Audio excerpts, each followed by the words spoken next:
भीतीचा प्रश्न यासाठी विचारला सुरुवातीलाच. आपण बदलापूरमध्ये बसलेलो आहोत. बदलापूरचं राजकारण आता अलीकडचं सगळीकडचं राजकारण, पण बदलापूरचं जरा विशेष आणि वेगळं राजकारण. आणि इथे या इथले जे राजकारण मध्ये ज्यांची नावं आहेत, दिग्गज मंडळी आहेत. एक मिनिट, मी तुम्हाला थांबवू का? तुम्ही वामन म्हात्रेंबद्दल बोलताय का? मी वामन म्हात्रे या व्यक्तीबद्दल मला कधीच भीती वाटली नाही. त्याला कारणच असं आहे की ज्या वेळेला मी माझ्या वडिलांबरोबर काम करत होती त्यावेळेला ही व्यक्ती राजकारणात नव्हती. नमस्कार, मीडिया भारत न्यूज मध्ये आपलं स्वागत. मी राज अस्रोणकर. मी आता आलोय बदलापूरमध्ये आणि माझे मित्र परिवारातले नरेंद्र धोत्रे, सुप्रिया धोत्रे यांच्या टी लॉजीमध्ये, टी लॉजीचं मॅनेजमेंट त्यांच्याकडे आहे. तिथे मस्त रिलॅक्स मूडमध्ये बसलेलो आणि माझ्यासोबत बदलापूरमधलं बहुचर्चित व्यक्तिमत्व संगीता चेंदवणकर माझ्या सोबत आहेत. आणि छानपैकी चहा आमचा झालेला आहे. चहा पीत मन मोकळ्या गप्पा आम्ही करतोय. परंतु ह्या गप्पा नुसत्या गप्पा नाही आहेत. संगीता चेंदवणकर एक ॲक्टिव्ह सदस्य आहेत. बदलापुरातल्या मनसे ह्या पक्षाच्या त्या पदाधिकारी आहेत आणि सतत बदलापुरातले वेगवेगळे विषय घेऊन त्या प्रशासनाबरोबर संघर्ष करत असतात आणि वेगवेगळ्या विषयांवरती सुद्धा त्यांचा पाठपुरावा हा सुरू असतो. आक्रमक व्यक्तिमत्व आहे, त्यामुळे बऱ्याच अंशी वादग्रस्त सुद्धा आहे. तर संगीताशी आपण तुझ्याशी बोलणार आहोत. मला सगळ्यात पहिलं एक जाणून घ्यायचं आहे याच्यामध्ये, अगदी सुरुवातीला डायरेक्ट प्रश्न. ते संगीता चेंदवणकर खूप शाळांचे विषय असू देत, पोक्सोचे मॅटर्स असू देत, महिलांचे प्रश्न असू देत, रस्त्यांचे प्रश्न असू देत, खूप अशी आक्रमक एकदम प्रशासनावरती, राजकारण्यांवरती अटॅक करताना दिसते. आत्ताचं जे वातावरण आहे, ज्या पद्धतीचं वातावरण आहे की चांगली भली माणसं बोलायला घाबरतात, आपली मतं व्यक्त करायला घाबरतात. संगीता चेंदवणकर हे सगळं कसं काय करत? खरं सांगायचं तर पहिल्यापासूनच माझा जो स्वभाव आहे की अन्यायाविरुद्ध लाथ मारणं किंवा एखाद्यावरती जर अन्याय होत असेल तर त्याच्या विरोधामध्ये आवाज उठवणं, हा जो हे आहे तो माझ्या पहिल्यापासून रक्तात असल्या कारणाने पहिल्यापासूनच म्हणजे जर एखाद्यावर अन्याय होत असेल, म्हणजे मी रस्त्याने चालते आणि एखाद्या मुलीवरती किंवा एखाद्या लेडीजला जर कोण काही प्रॉब्लेम करत असेल रस्त्याने चालताना, तर नक्कीच मी तिथे आवाज उठवते. म्हणजे मला ते नाही, अजिबात नाही. मी स्वतःहून जाऊन त्या महिलेला विचारेन की ताई तुम्हाला काही मदत हवी आहे का माझी. हा जो स्वभाव आहे ना, हा स्वभाव माझा पहिल्यापासून असल्या कारणाने आक्रमक पवित्रा म्हणजे त्या विषयाची चीड येणं हे माझ्याकडे पहिल्यापासून आहे. त्यामुळे मी कुठल्याही गोष्टीला कधी कुठल्याही गोष्टीत घाबरली नाही आणि स्वतःहून एखाद्याला स्वतःहून जाऊन मदत करणं हे जे आहे ते माझ्या रक्तात पहिल्यापासून भिनलेलं आहे. भय हा प्रकार नाहीच लहानपणापासून नाहीये की नंतर स्वभाव बदल? पहिल्यापासूनच आहे. म्हणजे शाळेच्या वयापासून वगैरे नाही. माझं शिक्षणच आदर्शमध्ये झालेलं आहे बदलापूरमध्ये. त्यामुळे तिथलं वातावरण आणि माझा जन्म जो आहे तो मुंबईतला भांडूपचा, आणि तिथलं वातावरण आणि बदलापूरमध्ये आल्यानंतर वडिलांबरोबर काम करत असताना, वडिलांबरोबर इतर सामाजिक क्षेत्रात काम करत असताना म्हणजे भीती ही जी आहे ही माझी पहिल्यापासूनच मिळालेली आहे. मी कुठल्याही गोष्टीला कधीही घाबरत नाही. कुठलाही प्रसंग कसाही आला माझ्यावरती तरी सुद्धा नाही, आणि माझ्या बरोबर असणाऱ्या कुठल्याही व्यक्तीला जर काही प्रॉब्लेम झाला तरी सुद्धा नाही. वडील तुमचे स्वतः राजकारणामध्ये सक्रिय होते. नक्कीच. मला वाटतं शिवसेना बाळासाहेबांचे कार्यकर्ते होते, ते बाळासाहेबांची शिवसैनिक होते. तिथून तुम्हाला हा सगळा वारसा मिळालेला आहे. वडिलांच्या सोबत तुम्ही काम केलं की नंतर केलं काय? खरं पाहायला गेलं तर इथे बदलापूरला आल्यानंतर माझे वडील जे आहेत ते पहिल्यापासूनच कट्टर शिवसैनिक, म्हणजे त्यांचा पिंडच शिवसेनेचा आणि सेम माझ्यासारखा स्वभाव. त्यामुळे वडिलांबरोबर काम करत असताना बदलापूरला आल्यानंतर शिवसेनेच्या ज्या काही मिटिंग वगैरे व्हायच्या त्या बैठकांना मी जायची. मग त्यानंतर त्यांच्याबरोबर राहत असताना सामाजिक क्षेत्रात काम करणं, शिवसेनेच्या मिटिंग अटेंड करणं, शिवसेनेच्या मेळाव्यांना जाणं, अगदी शाबीरबाई शेख कामगार मंत्री होते त्यांची भाषणं ऐकणं, प्रकाश परांजपे होते त्यांची भाषणं ऐकणं, तर हे सर्व जे आहे हे हळूहळू मला त्यांच्याकडनंच मिळत गेलं. आणि त्यानंतर मग मी हळूहळू घडत गेली. म्हणजे वडिलांकडनं मला जर काही मिळालं असेल वारसा हक्काने तर ते त्यांचं वक्तृत्व, त्यांचं काम करण्याची, वडील माझे चांगले वक्ते होते. त्यामुळे मग त्यांच्याकडनं मला ते मिळत गेलं आणि तशी मी हळूहळू घडत गेली. अच्छा. आणि मला दुसरं असं वाटतंय की तुम्ही कोकणी आहात, मालवणी माणूस आहे. हा. त्यामुळे तो कोकणी माणसाचा जो एक स्वभाव असतो, हा, तो म्हणतात ना मालवणी माणूस भडाकलो, भगवा झेंडू भडाकलो, आपल्याकडे म्हटलं जातं. तर ते सुद्धा याच्यामध्ये आलेलं आहे. वडिलांनी तुम्हाला याच्यामध्ये कधी थांबवलं नाही का की बाबा आमच्या वेळीचं राजकारण, आत्ताचं राजकारण तर ते आता बरोबर राहिलेलं नाहीये, तू राजकारण करू नये, असं कधी झालं का? म्हणजे माझ्या बाबतीत असं कधी घडलंच नाही. कारण पहिल्यापासून माझ्या घरातून माझं जे वातावरण होतं ते पहिल्यापासून मला फ्री होतं. म्हणजे तुम्हाला जे करायचंय, तुम्हाला ज्या क्षेत्रात काम करायचंय किंवा तुम्हाला जे आवडतं त्यामध्ये तुम्ही पुढे जा, हे माझ्या वडिलांचं पहिल्यापासून म्हणणं होतं. आणि त्यांचं म्हणणंच ते होतं की तुम्ही ज्या क्षेत्रात काम करता त्या क्षेत्रामध्ये तुम्ही बॉस व्हा, तुम्हाला पुढे जायचंच आहे. म्हणजे पहिली जी पिढी होती की बाबा इकडे जाऊ नको, तिकडे जाऊ नको, मुलगी आहे, सातच्या आत घरात आहे, असं माझ्या बाबतीत कधीच झालं, असं झालेलं नाहीये, कधीच झालं नाही. म्हणजे माझी आई असेल, मुलगी म्हणून जी बंधनं असतात कधीच नाही, कधीच नाही. अच्छा. मला आई आणि वडील दोघांनी पण कधी, म्हणजे आता तर माझे वडील कोविडमध्ये माझे वडील वारलेत, पण माझी आई सुद्धा, म्हणजे खरं पाहायला गेलं तर वडिलांनंतर आईचं जे आहे ते माझ्या पुढे जाण्यामागचं खूप मोठं योगदान आहे. बरं. म्हणजे तू घरातली कामं ठेव, तुझं काम जे आहे, तू ज्याला शब्द दिलेला आहे, मी येते म्हणून वेळ दिलेला आहे, तुझं जे काम आहे ते काम पहिलं तू कर, लोकांना तुझी गरज आहे, हे माझ्या घरातूनच मला पहिल्यापासून सांगितलेलं. त्यामुळे मला कधीच मुलगा मुलगी, माझा भाऊ आहे पण त्याला कधीच राजकारणामध्ये त्याला आवड नाही. अच्छा, त्याला आवड अजिबात आवड नाही. त्याचा तो बिझनेस आणि तो, त्याच्यामुळे तो कधीच हे नाही. हा, निवडणुकीमध्ये ताई तुला कधी कुठे गरज लागणार त्यावेळेला तो माझ्या खांद्याला खांदा देऊन काम उभा राहणार. पण मुलगी म्हणून तू घरातून आता मुलगा मुलगी हा भेदाभेद कधीच झाला नाही. मुलाला वेगळी वागणूक, मुलीला वेगळी वागणूक. माझ्या घरातून मला कधीच तसं फ्री वातावरण जे अपेक्षित होतं माझ्या काम करण्यासाठी. कारण आता कसं आपण जेव्हा काम करतो तेव्हा रात्री 2 वाजता, 12 वाजता, 1 वाजता कधीही लोक कुठे काही प्रॉब्लेम झाला तर फोन करतात, तर त्यावेळेला जावं लागतं. म्हणजे अगदी सकाळी 7 वाजतात, कधी 5 वाजतात, पण असं वातावरण माझ्या घरात कधीच नव्हतं की तू आता जायचं नाही.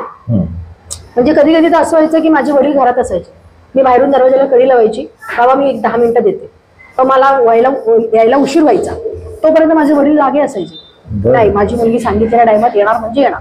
आणि मीही तो शब्द त्यांचा पाळला. मी कधीच असं नाही केलं की मी तुम्हाला 7ची वेळ दिली, बाबा मी 7 वाजता घरी येते आणि मी 8-9 वाजता घरी गेली, असं कधीच झालं नाही. आणि जरी गेली तरी सुद्धा माझ्या वडिलांनी मला का वेळ लागला हे मला कधीच विचारलं नाही. पण हे झालं आपल्या घरातलं वातावरण, आपल्या घरातलं पाठबळ. हा, प्रत्येक आई वडिलांना असं वाटत असेल कदाचित की बाबा आपल्या मुलीला सुद्धा मोकळेपणाने फ्रीली वातावरण वागता आलं पाहिजे, आणि त्यांनाही वाटत असेल की आपल्या मुलीच्या मागे आपण उभं राहायचं. हे झालं घरातलं पाठबळ. पण जेव्हा आपण घराच्या बाहेर पडतो तर आपल्या घरात जे वातावरण आहे ते समाजामध्ये असेलच असं नाहीये. तर त्यामुळे ते जे वेगवेगळे अनुभव असतील तर ते सुद्धा समाजकारणात आणि राजकारणात वावरताना संगीताची निवड करणे सुद्धा अनुभवलेली असते. तर आपल्या हा जो एक महिला बाहेर वावरते आहे, उशिरापर्यंत बाहेर वावरते, असे विषय घेते, ती सिस्टमला भिडते, याचं निगेटिव्ह अनुभव आलेत का कधी? खूप वेळा आलेले? नक्कीच आलेत. कारण कसं असतं, तुमच्या घरातल्यांचा तुमच्यावरती विश्वास असतो, पण बाहेर तसं नाहीये. बाहेर ज्या वेळेला एखादी महिला, म्हणजे आता मी जर रात्री अपरात्री कधी एखादा विषय आला आणि मी जर त्या विषयासाठी गेली तर नक्कीच त्या विषयाची चर्चा होते की अरे हिला काही कामधंदा आहेत की नाही, अरे ही रात्रीची बाहेर फिरते, हिला कोण विचारणार आहे, हिला कोण थांबवणार आहे की नाही, ही का असं वागते, हिने असं नाही वागायला पाहिजे. पण ज्या वेळेला लोकांना कळतं की ही व्यक्ती कशासाठी बाहेर पडली आहे आणि काय झालं त्या प्रकरणात, पुढे काय झालं, हे ज्या वेळेला लोकांना कळतं त्या लोक समोरून मला रस्त्यात थांबवतात, कधी कधी माझ्याबरोबर सेल्फी काढतात. म्हणजे अगदी काल परवाची गोष्ट, मी अंबरनाथला एका ठिकाणी गेली होती, तिथून बाहेर पडत असताना रस्त्याच्या साईड, त्या साईडने म्हणजे डिवायडरच्या त्या साईडने एक जेंट्स तिथून धावत आला, म्हणजे ताई मला तुमच्यावर सेल्फी काढायची. म्हणजे मी पण शॉक झाली. म्हणजे लोक, अशी ही लोक आहेत की जी चर्चा करतात, पण त्यामागे नंतर अशी पण लोक भेटली की जी नाही, तुम्ही जे काम करताय, म्हणजे तुम्ही रात्री अपरात्री ताई जाता, तुम्ही मदत करता, कारण वेळ प्रत्येकावर येते आणि ती आल्यानंतर जेव्हा जर कोण आठवत असेल तर मग त्यावेळेला मला जाणं गरजेचं आहे. कारण मी ज्या समाजात राहते त्या समाजाचं माझं काहीतरी देणं आहे. समाज आहे, प्रशासनातले लोक आहेत, पोलीस अधिकारी आहेत, तर त्यांना जेव्हा आपल्याकडची व्यवस्था कशी आहे, आपण त्याला पुरुष प्रधान अशी व्यवस्था म्हणतो, तर एक महिला जेव्हा तिथे पुरुष अधिकारी असतील मग ते पालिकेत असतील, शासनात असतील, पोलिसात असतील, त्यांचा इगो दुखावतो म्हणजे. नक्कीच. तर असं कधी जाणवलंय का की त्यांना त्यांच्या चेहऱ्यावर असे भाव आहेत की ही कोण मला विचारणार नाही, एक बाई मला विचारते, असं जाणवलंय कधी काम करताना? असा अनुभव आलाय कधी? असं माझ्या बाबतीत 1-2 वेळा तरी घडलेलं आहे. अच्छा. पण असं तुम्हाला कोणी ज्यावेळेला- म्हटलंय की तुम्ही जरा महिला आहात, जरा लिमिट मध्ये राहा, असं कधी आलेत का अनुभव? माझ्या बाबतीत 1-2 वेळा असा प्रसंग घडला. बरं. पण त्यानंतर ज्या वेळेला मी आवाज उठवला, तू कोण मला बोलणारा किंवा तू कोण मला विचारणारा, महिला असली म्हणून काय झालं, ज्यावेळेला मी माझा अग्रेसिव्हपणा तिथे दाखवला, आक्रमकता दाखवली, त्यानंतर समोरचा माणूस ओळखून जातो. आणि कसं असतं, ज्यावेळेला आपण समाजात काम करतो, तर माझा आतापर्यंतचा अनुभव असा आहे की तुम्ही ज्यावेळेला एखाद्या पुरुषाशी बोलता, तर त्याच्या थेट डोळ्यात डोळे घालून ज्यावेळेला बोलता ना, त्यावेळेला तो पण विचार करतो की नाही, ही आपल्याला ऐकणाऱ्यातली नाहीये. म्हणजे नजर चोरून खाली मान घालून बोलायचं नाही. बोलायचंच नाही. का बोलायचं? आपण का घाबरायचं? म्हणजे घाबरणं, जे तुम्ही मला सुरुवातीलाच विचारलं की घाबरणं हा प्रकार, मी कधी घाबरलीच नाही ना. आणि मी जर खोटी नाही तर मी का घाबरू? कारण मी जर एखादा विषय घेऊन जाते तर त्याचा आधी मी अभ्यास करते आणि मग त्या विषयामध्ये मला कसं बोलायचंय, कुठल्या मुद्द्यावर भांडायचंय किंवा कुठल्या मुद्द्यावर मला आवाज उठवायचा, कुठल्या मुद्द्यावर मला शांत बसायचं, त्याचा अभ्यास मी करूनच जाते. त्यामुळे मग समोरचा माणूस पण विचार करतो की नाही, ही व्यक्ती जी आलेली आहे ही योग्य विषयासाठी आली. त्यामुळे त्याचा आवाज. दुसरा एक मार्ग असतो की वेगळ्या मार्गाने खच्चीकरण करा. तू काम खूप चांगलं करतेस, पण काय होतं, थोडंसं तू सांभाळलं पाहिजे, रात्री जरा खूप उशिरापर्यंत बाहेर लोक चर्चा करतात, असं सुद्धा आपल्याकडे खच्चीकरण करणारे लोक असतात. ते सुद्धा अनुभव सगळे आले असतील. मी भीतीचा प्रश्न यासाठी विचारला सुरुवातीलाच. आपण बदलापूरमध्ये बसलेलो आहोत. बदलापूरचं राजकारण आता अलीकडचं सगळीकडचं राजकारण, पण बदलापूरचं जरा विशेष आणि वेगळं राजकारण. आणि इथे या इथले जे राजकारण मध्ये ज्यांची नावं आहेत, दिग्गज मंडळी आहेत. एक मिनिट, मी तुम्हाला थांबवू का? तुम्ही वामन म्हात्रेंबद्दल बोलताय का? वामन म्हात्रे या व्यक्तीबद्दल मला कधीच भीती वाटली नाही. अच्छा. त्याला कारणच असं आहे की ज्या वेळेला मी माझ्या वडिलांबरोबर काम करत होती, त्यावेळेला ही व्यक्ती राजकारणात नव्हती. अच्छा. म्हणजे मी माझ्या वडिलांबरोबर सुरेश गुरव जे आहेत शहर प्रमुख तेव्हा होते त्यावेळेला, तर त्यांच्याबरोबर आम्ही जेव्हा दादांबरोबर काम करत होतो, म्हणजे मला वाटतं मी कॉलेजमध्ये वगैरे असेल, भारतीय विद्यार्थी सभेत मी काम करत होते आणि मी त्या सभांना, बैठकांना जायची. त्यावेळेला ही व्यक्ती राजकारणात नव्हती. बरं. त्यामुळे मला भीती वाटण्याची गरजच नाही, कारण त्याच्या आधीपासून मी काम करते. शेवटी कसं आहे, राजकारणात काम करत असताना तुम्हाला भीती वाटणं हे अलीकडच्या काळामध्ये क्रिमिनलायझेशन आलेलं आहे पॉलिटिक्स मध्ये. नाही, पण मला कधीच भीती वाटली नाही. इथे आम्ही असं ऐकतो की चांगले सामाजिक वेगवेगळ्या पक्षांचे, दुसऱ्या पक्षांचे सुद्धा जे कार्यकर्ते पदाधिकारी आहेत, तर त्यांना कुठल्या गोष्टीसाठी जर आम्ही कॉल केला की अमुक एका विषयावरती तुमची प्रतिक्रिया घ्यायची, तर टाळतात लोक इथे द्यायला. तेच तर मी म्हणते ना की कसं आहे, बदलापूरचं राजकारण जे आहे हे उल्हासनगर अंबरनाथ सारखंच झालेलं आहे आत्ताच्या काळात. अच्छा, सध्याच्या काळात. पण त्यामध्ये माझ्यासारख्या महिला ज्या वेळेला काम करतात त्यावेळेला भीती वाटण्याची गरजच नाही. आणि जर तुम्ही ह्या क्षेत्रात काम करतात आणि जर तुम्हाला भीती वाटते, तर मी तर म्हणते की त्या महिलांनी घरात बसावं. कारण हे तर होणारच आहे. जिथे राजकारण आहे, पूर्वीपासून म्हणत आलं की राजकारण एक प्रकारचं दलदल आहे, पण या दलदलीत जर तुम्हाला उतरायचं असेल आणि तुम्हाला जर घाबरून राहायचं असेल तर त्या महिलांनी घरात बसावं. मला ह्या बदलापूरच्या राजकारणाबद्दल कधीही कोणाबद्दलही भीती वाटली नाही. अच्छा. कारण मी प्रत्येक वेळेला जे मुद्दे घेतले, दबावाचे, धमकावण्याचे प्रयत्न झालेत कधीच झाले नाही आणि कोणी करायची हिंमत करत नाही. ते का करत नाही ते कदाचित त्यांना माहिती की ते का हे करायला. मला वाटतं कोविडच्या काळामध्ये आमने सामने पण मुख्याधिकाऱ्यांच्या केबिनमध्ये खूप वेळा झाला. कोविड वेळा झालं, त्याच्यानंतर बदलापूर शहरातले जे मुद्दे आहेत त्या विषयांसाठी, मग पाणी असेल, लाईट असेल, इतर मूलभूत सुविधा, अलीकडच्या काळात शाळेचा मुद्दा होता, तिथे सुद्धा त्यावेळेला सुद्धा झालं. त्यावेळेला तर प्रचंड भयानक परिस्थिती होती. गुन्हे दाखल झाले, गुन्हा माझ्यावरती दाखल झाला. पण कसं आहे, मी तेच म्हणते की ज्या वेळेला अन्याय होतो त्यावेळेला तुम्हाला तिथे उभं राहणं फार गरजेचं आहे. तुम्ही चुकीचे नाही आहात हे तुम्हाला ठामपणे सांगता आलं पाहिजे. आणि ते जे सांगणं आहे ते माझ्याकडनं प्रत्येक वेळेला होत गेलं. त्याच्यामुळे बदलापूरच्या कुठल्याही राजकारणाबद्दल मला कधीच कसली भीती वाटली नाही. म्हणजे मी आता अगदी विधानसभेचं इलेक्शन जे आहे ते मला सन्माननीय राजसाहेबांमुळे मला ती उमेदवारी मिळाली आणि ती उमेदवारी मी लढली. ज्या वेळेला मुरबाड मतदारसंघ हा ठाणे जिल्ह्यातला सगळ्यात मोठा मतदारसंघ आहे, पण या पूर्ण मतदारसंघात फिरत असताना मला वेळ फार कमी मिळाला. 13 दिवसात मी फिरली फक्त. त्याच्यामुळे या पूर्ण मतदारसंघात फिरत असताना मला असं कधीच भीती वाटली नाही. बरं. आणि शेवटी राजसाहेबांचे पण आशीर्वाद आहेत, साहेबांचं लक्ष आहे माझ्यावरती आणि त्यांच्यामुळे मी राजकारणात आहे. वडिलांनी जे दिलं ते नंतर पुढे कसं न्यायचं हे करण्यासाठी मी म्हणून सन्माननीय राजसाहेबांना जोडून इकडे तुम्ही राज ठाकरेंचा आणि मनसेचा विषय काढला, मनसेचा सुद्धा विषय काढला. मला इथे हे विचारायचंय की मगाशी आपण जे म्हणत होतो की महिलांचं खच्चीकरण, महिलांना दबवणं, हा, आणि महिला जर लिडरशिप करत असेल तर त्याच्याबद्दलची असूया बाळगणं आणि तिच्याबरोबरच राजकारण करणं. तुमच्या बाबतीत मनसेमध्ये, बदलापूर शहरामध्ये असा अनुभव आलाय का? आणि आला असेल तर वरिष्ठ म्हणून किंवा राज ठाकरेंमधले लीडर यांचा अनुभव काय आला? तुम्ही कधी तक्रारी जर केली असतील तर? पहिली गोष्ट, मी कधीच तक्रार कोणाची करायला गेली नाही. बरं. कारण मी जर काम करते तर माझे वरिष्ठ बघतात आणि आपण एखाद्याची तक्रार करून त्याला मोठं करण्यापेक्षा आपली रेष वाढवावी हे मला माझ्या वडिलांकडनं पहिल्यापासून सांगितलं गेलं होतं की तू तुझी रेष वाढव, तू कोणाची तरी तक्रार करून त्याला मोठं करण्यापेक्षा. त्यामुळे मी त्या पद्धतीने काम करत गेली. आणि राहिला विषय पक्षाचा, तर राजसाहेबांनी प्रत्येक वेळेला, म्हणजे ज्या वेळेला कधी असा विषय घडलाच तर साहेबांशी डायरेक्ट बोलणं किंवा माझा विषय, मी कशी बरोबर आहे किंवा मी चुकीची नाहीये हे सांगणं जे आहे ते आमच्याकडे पक्षामध्ये होतं. अच्छा. त्यामुळे मला ऐकणारी व्यवस्था आहे. राजू दादा असतील, अविनाश जाधव साहेब असतील, हे लोक नेहमी म्हणजे माझी बाजू ऐकून घेणं हे जे आहे हे माझ्या पक्षामध्ये होतं. म्हणजे माझीच असं नाही तर कुठलीही महिला असेल तर तिची बाजू ऐकून घेतली जाते आणि त्यानंतर निर्णय घेतला जातो. अच्छा.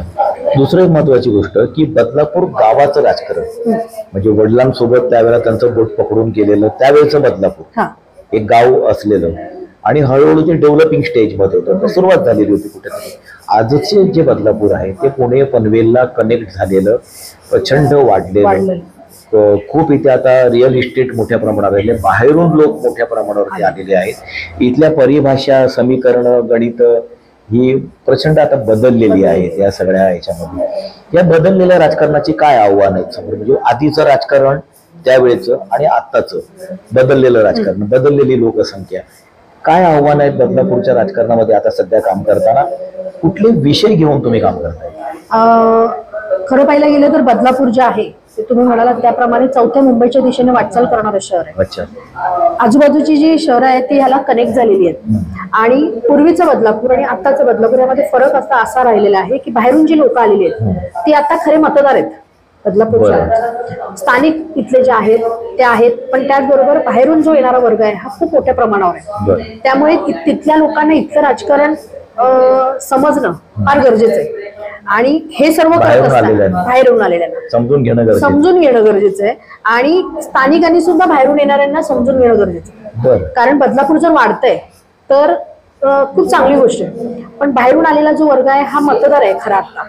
त्यामुळे बदलापूर शहरामध्ये येत्या निवडणुकीमध्ये खूप चांगले नवीन चेहरे आपल्याला नगरपालिकेत पाहायला मिळतील. आणि ते शक्यता वाटते, म्हणजे होणार यावेळेला बदल हा नक्की होईल. कारण बदलापूर शहराची लोकसंख्या वाढलेली आहे. मतदार जो आहे त्या मतदारांना, कारण मूलभूत गरजा ज्या आहेत आजही इथे पाणी नाही, लाईट नाही, रस्त्यांची अवस्था प्रश्न अजूनही आहे. कारण बदलापूर जर मी मगाशी म्हणाली त्याप्रमाणे चौथ्या मुंबईच्या दिशेने वाटचाल करते. आपल्याला माहितीये पनवेल हायवे असेल, बदलापूर पश्चिमेचा भाग असेल, पूर्वेचा भाग इकडचा असेल किंवा बदलापूर गाव असेल, या चारी बाजूला बदलापूर शहर अफाट वाढलंय. आणि ते वाढताना नियोजन किंवा त्याचं जे आराखडा आहे किंवा त्याचं जे पुढे जे बदलापूर शहर वाढतंय तर पाण्याची समस्या उद्भवणार आहे किंवा रस्ते आहेत. आता हे सिग्नल यंत्रणा बसवले, म्हणजे सिग्नल यंत्रणा ही बसवले तर मला वाटायला लागले बदलापूर शहरामध्ये ट्रॅफिक जास्त व्हायला लागले. सिग्नल लावले रस्ते त्या पद्धतीचे नाहीयेत. आणि हे सर्व होत असताना ट्रेनची सुविधा जे लोकल बदलापूर शहरात येणं वाढणं फार गरजेचं होतं. म्हणजे अंबरनाथपर्यंत भरपूर ट्रेन आहेत पण त्या बदलापूरपर्यंत येत नाही. मला वाटतं मी 2011 पासून महिला विशेषसाठी मी प्रयत्न करते, पण अजूनही ती विशेष ट्रेनसाठी जी ट्रेन कल्याणपर्यंत येते ती ट्रेन, आमचं म्हणणं असं होतं की ती ट्रेन एक्सटेंड करून ऍटलीस्ट एक ट्रेन बदलापूरमध्ये महिला विशेष यावी.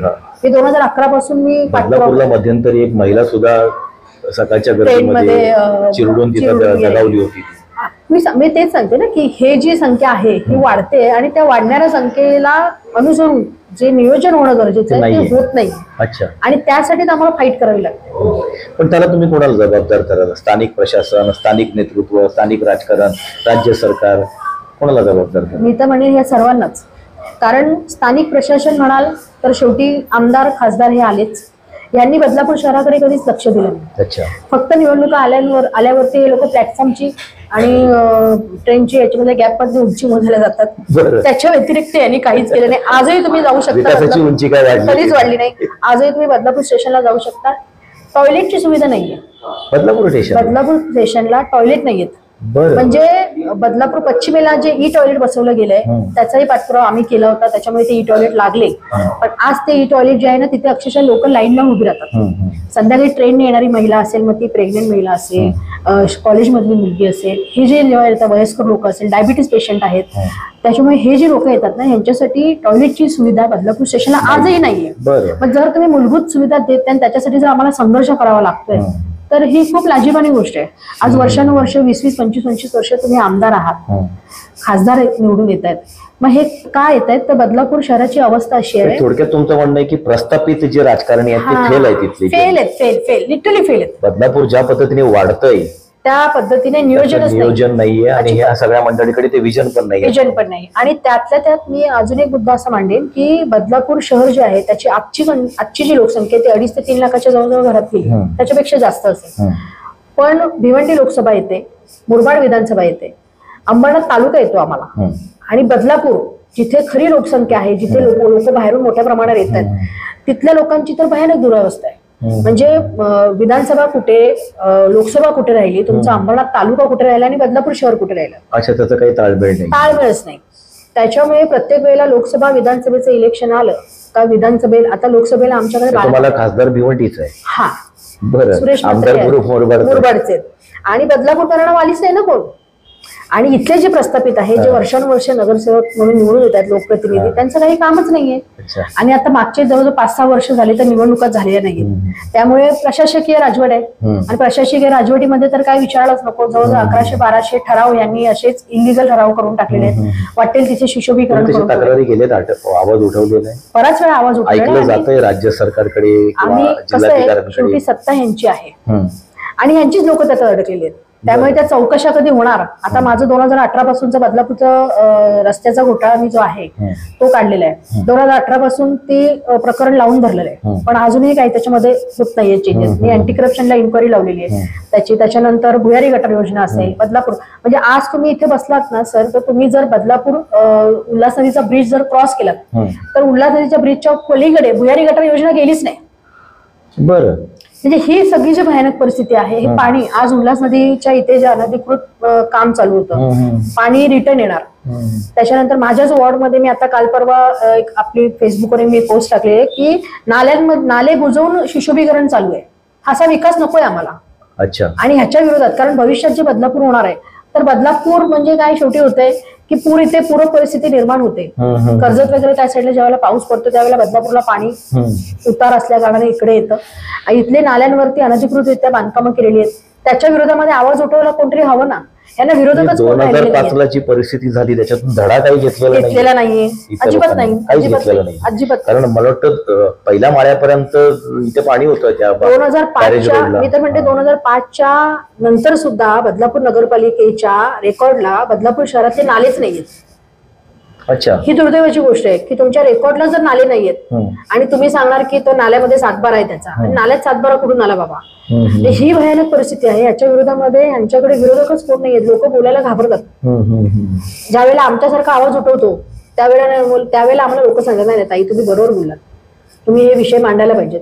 कधी कधी लोक आम्हाला समोरून विषय सांगतात. काय झालंय की बदलापूरला जॉब करणारे लोक आहेत, नोकरदार वर्ग आहे, जो सकाळी जातो तो डायरेक्ट रात्री येतो.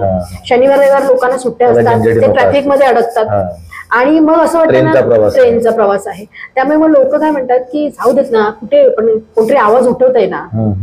मग अशा वेळेला माझं तर म्हणणं आहे की जो आवाज उठवणार आहे, संगीता चेनवणकर असंच नाही पण इतर कोणी, आता बदलापूरमध्ये बऱ्याच राजकीय संघटना आहेत किंवा आपल्या संस्था आहेत, सामाजिक संस्था आहेत, त्या काम करतात. तर अशामध्ये सुद्धा काम करणारे लोक आहेत. असे लोकप्रतिनिधी बदलापूर नगरपालिकेत जाणं फार गरजेचं आहे. दुसरं मला विचारायचंय की संगीता चेंदवणकर इतकं सगळं करतात, आवाज उठवतात, लोक नोकरदार आहेत, सगळं ठीक आहे, त्यांना वेळ नाहीये. त्याच्याबद्दलची कृतज्ञता कधी शहरात वावरताना कोणी भेटलं, तुम्ही असा असा विषय घेतलात, आम्ही ऐकला पाहिला, त्याच्याबद्दल तुमचे खूप आभार, असं कधी येतं? कारण लोकांबद्दल असं म्हटलं जातं की लोकांसाठी तुम्ही कितीही करा, लोक काय तुमच्या कामाला येत नाहीत, निवडणुकीला पैसा लागतो, पैशाने मतं विकत घेतली जातात आणि त्याच्यानंतर सगळी बाजी पलटते, काम करणारे कार्यकर्ते बाजूला पडतात. तुम्हाला लोकांनी थांबून एखाद्या विषयाबद्दल, कामाबद्दल तुमचे आभार मानले. आम्ही मगाशी तेच बोलली की बघा मी काम करते बदलापूरला, पण जर मी अंबरनाथला गेली किंवा मी प्लॅटफॉर्मवर जर मला ट्रेनने जायचं म्हणून प्लॅटफॉर्मवर उभी आहे तर लोक येऊन भेटतात, बरं, लोक सांगतात. मला फेसबुकच्या मेसेंजर बॉक्समध्ये व्हॉट्सअपला बरेच अननोन नंबरवर मेसेज येतात की ताई हे काम तुम्ही खूप छान केलं, किंवा लोक समोरून सांगतात की ताई इथे लक्ष घाला. पनवेल हायवेला जर दारू पिऊन धिंगाणा चालत असेल तर लोक मेसेज टाकतात अच्छा, की ताई असं असं आहे इथे लक्ष घाला. मी मगाशी म्हणाल्याप्रमाणे अंबरनाथ बदलापूरला जर मी काम करते तर अंबरनाथला माझा सेल्फी काढणारा एक जण भेटतो रस्त्यात. मला बरेचसे वयस्कर लोक भेटतात की बेटा तू काम खूप छान करते, तुझ्या वडिलांसारखं तू काम करते. म्हणजे ज्यांनी माझ्या वडिलांचं काम बघितलेलं आहे ती लोक सांगतात. त्यावेळेला खरोखर बरं वाटतं की लोकांचं आपल्याकडे लक्ष आहे, आणि खरोखर लोकांचं लक्ष असतं आपल्याकडे. पण ते निवडणुकीमध्ये कन्वर्ट होईल असं वाटतं? होणं फार गरजेचं आहे. म्हणजे आताच्या परिस्थितीमध्ये होणं फार गरजेचं आहे. आणि मी मगाशी म्हणाल्याप्रमाणे बदलापूर वाढतंय, त्यामुळे मुंबईतून आलेला जो वर्ग आहे त्यांना अशा प्रकारचं काम, एज्युकेटेड क्लास पण आहे चांगला इथे, भरपूर आहे बदलापूरमध्ये. भरपूर लोक तसे आहे, म्हणजे अगदी लोअर परेल असेल, माटुंगा असेल, दादर, भांडूप, कांजूर, इकडचा जो पट्टा आहे ना तिथल्या लोकांनी कार्यकर्ता कसा असतो हे बघितलेलं आहे. त्याच्यामुळे त्या लोकांचं लक्ष येते, आणि तेच मतांमध्ये परिवर्तन होणं फार गरजेचं. आणि मला असं वाटायला लागलंय की ते होईल. असं कुठलं काम आहे की संगीता चंदवणकरांना वाटतं की मी समाजकारणामध्ये, राजकारणामध्ये मी वावरत आले, भरपूर कामं केली, पण हे अमुक एक काम जे आहे ते माझ्याकडून खूप चांगलं काम घडलं, त्याच्यातून एक मोठा पॉझिटिव्ह इम्पॅक्ट झाला, असं कुठलं ठळक काम आहे, एक किंवा दोन जे आठवतात? बदलापूर शहरात जे चिमुकल्यांचं प्रकरण झालं आताच, बघा माझ्याकडे विषय भरपूर येत असतात, पण कधी असं वाटलं नाही की ह्या विषयामध्ये एवढा मोठा भडका होईल आणि आपल्याकडनं असं काम होईल. ते अनपेक्षित होतं. पण त्यावेळेला बदलापूर शहरातल्या इतर माझ्या ज्या मैत्रिणी आहेत राजकीय पक्षातल्या, ज्या वेळेला हे प्रकरण माझ्याकडे आलं त्यावेळेला मी ते बाबा ते माझ्याकडे आलंय आणि मीच करणं गरजेचं आहे असा विषय नव्हता, कारण तो मुलींचा प्रश्न होता. आणि त्याआधी माझ्याकडे बरेचसे विषय आले जे आम्ही लावून धरले होते, FIR दाखल करायची असेल, हे करायचं. पण ह्या वेळेला जी पालकांची जी भूमिका होती ती फार महत्वाची होती. त्यामुळे पालक त्या मतावरती ठाम राहिले की आम्हाला FIR करायची, आम्हाला मेडिकल करायचंय. ऑलरेडी त्यांनी मेडिकल केलेलं होतं, आणि त्याच्यानंतर जी सगळी सूत्र फिरली, त्याच्यानंतर राजसाहेबांनी त्याच्यात लक्ष घातलं, आणि नंतर जो भडका उडाला, पॉलिटिकल विषय झाला तो महाराष्ट्रात, खूप मोठा विषय झाला. आणि मला तर असं वाटतं की त्याच्यानंतर शिक्षण विभागामध्ये असेल, आरोग्य विभागामध्ये असेल, कुठेतरी एक नियमावली लागू झाली. CCTVला घेऊन वगैरे, स्कूल बसमध्ये वगैरे ज्या मुलींसाठी केअरटेकर वगैरे, तर ती जी आहे ती एक नियमावली लागू झाली. त्यामुळे मी खूप समाधानी आहे त्या बाबतीमध्ये की माझ्याकडनं असं काहीतरी घडलं, आणि त्याला बदलापूरकरांनी सपोर्ट केला. म्हणजे एकटी संगीता चंदवणकरने हा केलेला विषय नाहीये, हा माझा पक्ष असेल, माझ्या मैत्रिणी असतील, माझ्या इतर आजूबाजूची लोक असतील, त्यांनी सगळ्यांनी हा विषय लावून धरला, आणि त्यानंतर हा भडका उडाला. पण मला अजूनही एक गोष्ट यामध्ये नमूद करावीशी वाटते की जो भडका उडाला त्याच्यामध्ये बदलापूरकरांच्या मूलभूत गरजा पण पूर्ण झालेल्या नव्हत्या. तो कुठेतरी राग होता, तो कुठेतरी रोष होता. त्यामुळे लोक रेल्वे ट्रॅक मध्ये उतरले, नाहीतर मग ती शाळेचा गेट सोडून लोक रेल्वे ट्रॅक मध्ये काय येतील. त्यावेळेला असं सांगितलं गेलं की ते आलेली लोक बाहेरची होती, पण ती बाहेरची नव्हती, बदलापूर मधलीच होती. आजूबाजूची जी गावांमधली लोक होती, जी मुलं रोज ट्रेनने प्रवास करतात, ट्रेनच्या प्रवासाला सामोरे जावं लागते, त्रासाला सामोरे जावं लागते, महिलांची चीड होती, पाणी आहे, लाईट असेल, या मूलभूत गरजा ज्या आहेत त्यांची कुठेतरी भडास होती ना, ती भडास त्या प्रकरणामध्ये निघाली सगळी. माझा आणखी एक महत्वाचा प्रश्न की संगीता चंदवणकरांना वडिलांच्या राजकारणाचा वारसा आहे. वडील त्यावेळेला एकत्रित शिवसेनेचे शिवसैनिक होते. संगीता चंदवणकर कालांतराने राज ठाकरेंसोबत गेल्या. मधल्या काळामध्ये तुमच्या घरात पण वडिलांची, मुलीची या सगळ्याबद्दल चर्चा होत असेल. मधला एक कोंडीचा काळ होता की आपण शिवसेना आहे, वेगळं सगळं होतंय. आज महाराष्ट्रामध्ये परत असं वातावरण निर्माण झालेलं आहे की सगळे एकत्र पुन्हा येत आहेत, एक आवाज म्हणून पुढच्या काळामध्ये शक्यता निर्माण झालेली आहे, बरोबर? या सगळ्या पार्श्वभूमीवर एक काय शिवसैनिक, मूळ शिवसैनिक, मनसैनिक संगीता चंदवणकरांची प्रतिक्रिया काय? मी तर खूप समाधानी आहे, कारण जे होणं गरजेचं होतं आजच्या कंडिशनला, तुम्ही मगाशी म्हणाला त्याप्रमाणे जे राजकारण आहे, जे राजकारण ज्या दिशेने चाललंय की कुठेतरी मराठी माणसाची गळचिपी होते, आणि त्याच्यासाठी हे दोन ठाकरे बंधू एकत्र येणं गरजेचं होतं. ज्या वेळेला राजसाहेबांनी नेतेपदाचा राजीनामा दिला, शिवसेनेच्या नेतेपदाचा राजीनामा दिला, त्यावेळेला बदलापूरमध्ये सगळ्यात पहिली फटाक्यांची माळ कोणी वाजवली असेल तर संगीता चंदवणकर. पण त्याही वेळेला माझ्या वडिलांनी मला सांगितलेलं होतं, कारण माझ्या वडिलांनी ह्या दोन्ही बंधूंना जवळून बघितलेलं होतं. अच्छा. माझे वडील बाळासाहेबांकडे बॉडीगार्ड होते. बरं. राजसाहेब असतील, उद्धव साहेब असतील, यांना दोघांना पण बाळासाहेबांच्या मांडीवरती त्यांनी बघितलेलं होतं. त्यामुळे हे दोघं जण एकत्र येणं ही काळाची गरज होती. पण कुठेतरी मी राजसाहेबांबरोबर पहिल्यापासून एक टच होता आणि विद्यार्थी सेनेमध्ये होती. आणि मी तर म्हणते ना की त्यावेळेला जर राजसाहेब बाहेर पडले नसते तर आज संगीता चेंगवणकर कुठे असते. आम्हाला त्यावेळेला शिवसेनेमध्ये स्कोप नव्हता, कारण आम्ही बदलापूरमध्ये त्यावेळेला नवीन आलो होतो. इथले जे प्रस्थापित होते त्यामध्ये आम्हाला कुठेच, पण साहेबांनी पक्षाची स्थापना केल्यानंतर, नेतेपदाचा राजीनामा दिल्यानंतर आम्ही कुठेतरी आज मोठे झालो. म्हणजे त्यामध्ये मी असेल, संदीप देशपांडे साहेब असतील, अविनाश जाधव साहेब असतील, राजू दादा असतील, यांच्यासारखे लोकांना कुठेतरी एक स्कोप मिळाला. आणि आता हे दोन भाऊ एकत्र होत आहेत ना, ही फार काळाची गरज होती आणि हे येणं फार गरजेचं आहे. आणि ह्याच्यासाठी म्हणून बदलापूर शहरात, म्हणजे बदलापूर शहरामध्ये सुद्धा बाहेरून परप्रांतीय वगैरे जे नोंदी आहेत ते मोठ्या प्रमाणात येतात. इथे कुठेतरी त्याचा हे चालू झालेलं आहे. त्यामुळे हे दोघं भाऊ एकत्र येणं फार गरजेचं होतं आणि मी खूप समाधानी आहे याच्यासाठी. अच्छा. म्हणजे मी तर खूप आनंदी आहे की राज आणि उद्धव साहेब एकत्र येणं फार गरजेचं होतं. मी मागे माझ्या एका मुलाखतीत म्हटलं होतं की ज्या वेळेला हे दोन भाऊ एकत्र येतील त्यावेळेला आम्ही हत्तीवरून साखर वाटू, पण ते काय अजून वाटणं झालेलं नाहीये. मी म्हटलं बदलापूर नगरपालिकेमध्ये आपल्याला इतिहास घडवायचा आहे. त्यामुळे ज्या वेळेला ते बदलापूरमध्ये पडसाद त्याच्या उमटायला सुरुवात होती त्यावेळेला नक्कीच आम्ही ते करणार आहोत. कसं आहे ते की मुलाखत घेणारा कोकणी माणूस, मालवणी माणूस, मुलाखत देणारी कोकणी मालवणी माणसं प्रचंड बडबडी असतात. त्यांना थांबवणं कठीण असतं आणि त्यामुळे बोलणारे आणि मुलाखत देणारे असे दोघंही आम्ही मस्त गप्पा मारत चाललेलो होतो. पण शेवटी वेळेच्या मर्यादा असतात आणि आपण येणारा काळ निवडणुकांचा काळ आहे. संगीता चेंदवणकर आणि इथे नेतृत्व करतायत, बाकीचे सुद्धा मनसेचे पदाधिकारी आहेत. त्यांना पुन्हा पुन्हा आपण राजकारणाच्या निवडणुकीच्या निमित्ताने भेटणार आहोत आणि ऐकणार सुद्धा आहोत. एक बदलापूर, जे वाढतं बदलापूर आहे, त्या वाढत्या बदलापुराच्या बदललेल्या समस्या आहेत, त्याच्याबद्दलची चिंता, तळमळ, कळकळ त्यांच्या बोलण्यातून आपण ऐकली. वडिलांचा वारसा त्यांना राजकारणाचा असल्यामुळे आणि ते स्वतः बाळासाहेबांचे बॉडीगार्डच होते, तर अशा प्रकारच्या बापाची लेक आणि त्यामुळे तो एक बिनधास्तपणा जो आहे त्यांच्या बोलण्यामधला, वागण्यामधला, तो सुद्धा या मुलाखतीमध्ये आपण ऐकला. आणि सगळ्यात महत्वाची गोष्ट की शेवटी हा मूळ मुद्दा जो आहे, केंद्रबिंदू जो आहे, तो मराठी माणसाचा, विषयाचा केंद्रबिंदू आहे, मराठी भाषा आणि मराठी माणसाचं अस्तित्व. आणि त्यामुळे ठाकरे बंधू एकत्र येत आहेत, त्याचा एक प्रचंड आनंद त्यांच्या सगळ्या बोलण्यामधून जाणवला. आणि हत्तीवरून साखर बदलापुरामध्ये कधी वाटली जाते तर त्याची आता त्यांच्या मनामध्ये एक मोठी ओढ लागून राहिलेली आहे. मला असं वाटतंय की हा एक खूप चांगली नोट आहे ही मुलाखत या ठिकाणी थांबवायला. धन्यवाद. वेगवेगळ्या लोकांशी आपण, कारण राजकारणाचे वेगवेगळे कंगोरे असतात, वेगवेगळे स्वभाव असतात त्यांचे, हे सगळं घेऊन आपल्याला फक्त राजकारणच नव्हे तर राजकारणापलीकडचा माणूस सुद्धा आपल्याला समजून घ्यायचा असतो. तो प्रयत्न आपण संगीता चेंदवणकर यांच्या या गप्पा टप्प्यांमधून आपण केलात. पुन्हा एकदा भेटूया एका नव्या मुलाखतीमध्ये नवीन व्यक्तिमत्वासह.